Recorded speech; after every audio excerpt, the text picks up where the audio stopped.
That's why they call me bad company. I can't deny. Bad company. Today I die. All right, welcome back to the W2W Review. I am the Knight. Joining me, as always, is the Raider Pirate. We're going to get into our game prediction breakdowns brought to you by Raiders411.com. All right, Pirate, what kind of numbers are we looking at this week? Yeah, so once again, this is kind of a strange game. It's kind of a game where you're talking about a sort of a high-powered offense going up against a good defense, and then, you know, vice versa on the other side when you take a look at what it is that Houston's doing, you know, in terms of running the ball against our defense. So if we just kind of look at the numbers, Brock Osweiler right now, he's got about 1,800 yards, 11 touchdowns. You compare that to Derek Carr, 2,500 yards roughly, 2,505. 17 touchdowns. I think obviously advantage goes to Derek Carr. Even when the Raiders were running the ball the way that they did last week, Derek Carr still had some decent numbers.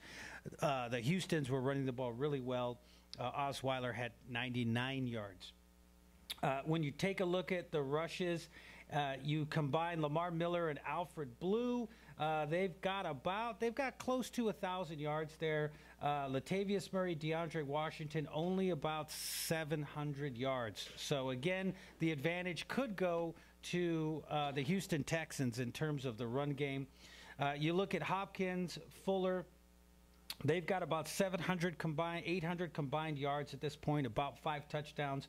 You take a look at Amari Cooper, 800 yards, only 2 touchdowns on his own, but you throw in Michael Crabtree's almost 600 yards with 6 touchdowns, and once again, your advantage goes to the Oakland Raiders. In terms of yards per game, the Raiders at 400 yards per game, the Texans around 308. So again, advantage offensively overall to the Raiders, averaging about 100 yards rushing, 300 yards passing.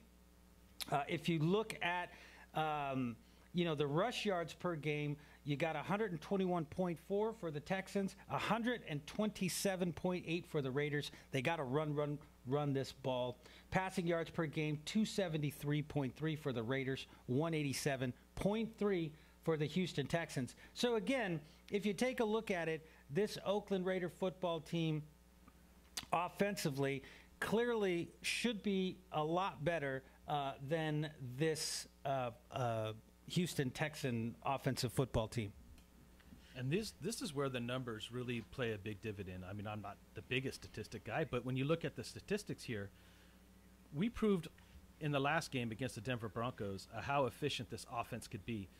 We went up against the Denver Broncos, who's a top 5 defense. I think they were ranked number 3 or number 2 going into that game. And we put up 30 points. So we're going into a game, again, where the strength of the football team is their defense. And I believe that they're top 5 as well in total defense. So when you look at the numbers and what we're able to put up, where Carr has the ability to throw 300-plus yards on you, and guys like Amari Cooper and Michael Crabtree can run routes and catch the ball all over you, I'm not afraid of their defense. I'm just not. This offense has proven that no matter how good the defensive is, whatever their strength is, that we can attack it and we will find ways to attack it.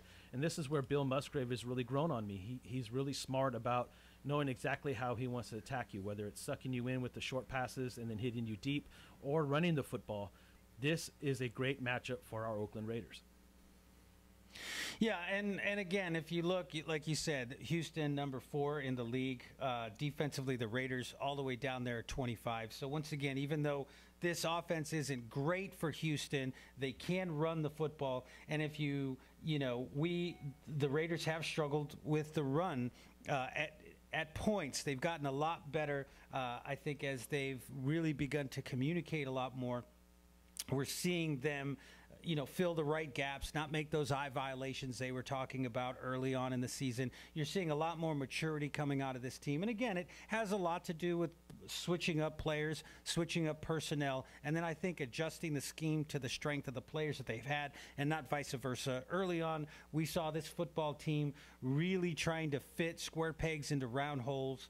And I think we're past that at this point. So I'm looking, with the 2 weeks to prepare for this particular football team, I'm looking for Jack Del Rio and Ken Norton to have a really good game plan lined up for these guys. Offensively, like you said, when you look at Houston, number 4 overall, giving up about 317 yards per game.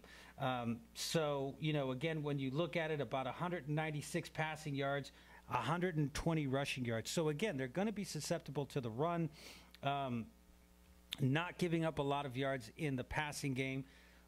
To me, like I said, once again, I would pound the ball, keep it with a time of possession type of battle, and just try to get out of this one and on, kind of on to the next one, because like you said, this could be, so many different things could go wrong here. This team could start reading its own press clippings. This team could be tired from the amount of snaps that they've played over the last 3 or 4 games, with the longer games and the time of possession, particularly offensively. I mean, we just dominated. This offense was on the field. If you look at both the Tampa game and the Denver game, this offense was on the field a long, long time. So now, are they going to have the same type of get-off against this team? We don't know. If they can, this offense just might be unstoppable. This game comes down, to me, with our defense. And it's a defense that has improved over the course of the last 3 games. And when you look at this football team, even if the Texans were to slow our offense down, we're probably still good for 20 points. And this is a team that can only score 17. So I do believe that Jack Del Rio, Ken Norton Jr. are really going to be focusing in on their defensive scheme. And when you look at what the Houston Texans bring to the table, their main focus is going to be against the run. And ever since we put Perry Riley Jr. in the middle, this run defense has gotten better. You also have the emergent play from an undrafted free agent in Darius Latham, who really came on against that Denver game and showed his dominance in the middle. And we should be getting Stacey McGee hopefully back healthy and be in there, who's been our best defensive interior lineman this season thus far. So with all that being said, and we focus in on stopping LeVar Miller, I don't think it's not a matter of thinking at this point. There's just no way that Brock Osweiler, even with our questionable secondary at times, can beat us. So again, this all lines up for not only a Raider victory, but it has the potential to be a dominant victory. Yeah, and again, if you take a look at it, I think this has been a huge letdown for the Houston Texans. I think Brock Osweiler, the way that he's been struggling, it's really hurt DeAndre Hopkins. You take a look at Hopkins, this is an explosive playmaker, probably one of the most dangerous wide receivers in the NFL. Only 45 receptions, 482 yards at this point. But the thing that really stands out is the fact that he's only got 10.7 yards per reception. This was a deep ball guy, a guy that was going to tear the lid off of your defense. His longest reception this year, 35 yards. He's only got 3 touchdowns. So while Sean Smith may be coming back from injury, and, once again, we know that there are some limitations with Sean Smith and the bigger corners that we play. They can't seem to get the ball to Hopkins. They just can't seem to utilize the same types of plays that he was getting a year ago, 2 years ago, when he had absolute breakout numbers. So like you just said, it's very clear at this point. You've got to focus all your attention on Lamar Miller. Akeem Hunt, who, kind of came up and, was one of their undrafted players. You got to focus on him too, but Lamar Miller's going to be the guy. 168 attempts, 720 yards. He's got a 45-yard long rush, 2 touchdowns on the season. This is the guy that we've got to focus on. And I think that if we can do that and we can play time of possession, we should be able to make it out of this game. This is serious. We need this football game. And I think we're going to get this football game on a Monday night. I think we do it in impressive fashion. But like we said, this is the NFL. And if you make mistakes, if you make turnovers, if we get 22 penalties, if we, fumble a ball here or give up poor field position, allow a punt return, anything like that, like I said, this is a dangerous football team that is, they haven't won 6 games by mistake. They've won 6 games by following what they do, which is running the football and playing good defense. So we really have to get in there and take this thing seriously. We have the better team. We should have the better outcome on Monday.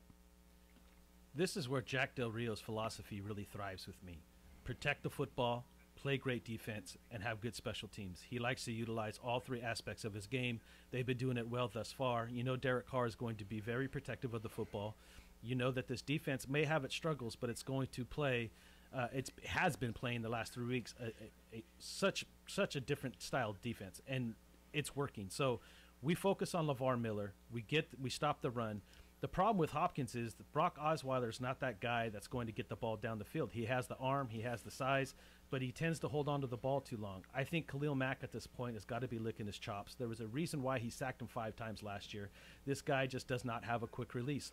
This whole defensive line should be able to generate an effective pass rush that's going to force this guy to try to get rid of the ball quickly, which plays into the hands of our secondary. We don't know if Sean Smith's going to be back this week, but TJ Carey showed that he has the ability once again to really be I wouldn't call him a shutdown corner, but he's a good enough corner to really, hold that outside edge. And DJ Hayden has been spectacular this season compared to what he has been in the past in the slot. So all we have to do is stop the run and generate a pass rush. That doesn't necessarily have to be sacks. Khalil Mack is leading the league right now in pressures over the last 3 weeks with 21 pressures. So, again, this game totally lines up with what we need to do moving forward to dominate this football game. With that being said, Pirate, what is your prediction on how you think this game is going to end up and your score? Well, like I said, I think we've got to get out to an early start. There's one thing that this Texan team doesn't want to do, that's try to play catch-up at this point. All of the things that we talked about in this segment really put on display why you don't want to be playing catch-up. Quarterback that can't get the ball down the field, you rely on your running game, field position, good defense. None of those things help you when you're down by 14. This football team's got to come out. If they win the toss, they've got to take the ball. They've got to drive the ball down the field, and they've got to score touchdowns. If we go down there and we mess around and we allow them to get the ball first, and, so we get the ball out of the half and all of these different types of things, and we keep them in this game until the end, again, that's going to play a little bit more into O'Brien's philosophy. I think Jack Del Rio really, like we said, come out, move the chains, short passing game, strong running game, eat up time of possession. 28-21 Raiders in Mexico. I like that prediction, man. And I really believe that when you look at the setup of this game, the offense versus defense, defense versus offense, on either side of how you look at it, this should be a game where we should be able to get into the red zone, generate points, especially touchdowns, to really kind of set the tone early. And as long as we come in, we set the tone, we set it early, we get some early touchdowns, put them in a position where they need to throw the football, this should be an easy victory for our Oakland Raiders. And I say that loosely because it is the National Football League. It's give or take. You never know what's going to happen.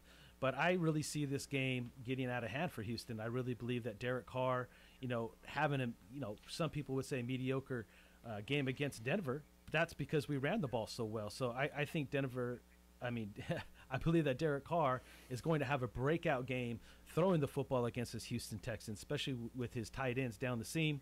I see the Raiders going up on top and winning this game 28-17. That's my prediction, 28-17 Oakland Raiders. We'd like to thank you for tuning in today. We want to remind you that you can find us on Facebook, Instagram, and Twitter, all at The Will to Win, or email us any questions or concerns at thew2w@gmail.com. That is the w2w@gmail.com. You can also find us on Facebook at The Will to Win, as well as Oakland Raider Football, where we go on and do live extra point takes there as well. And we'd like to once again thanks Raiders411.com for sponsoring today's show. And we will see you guys tomorrow. Until then, I'm the Knight, that's the Pirate, and you stay Raider strong. And that's why they call me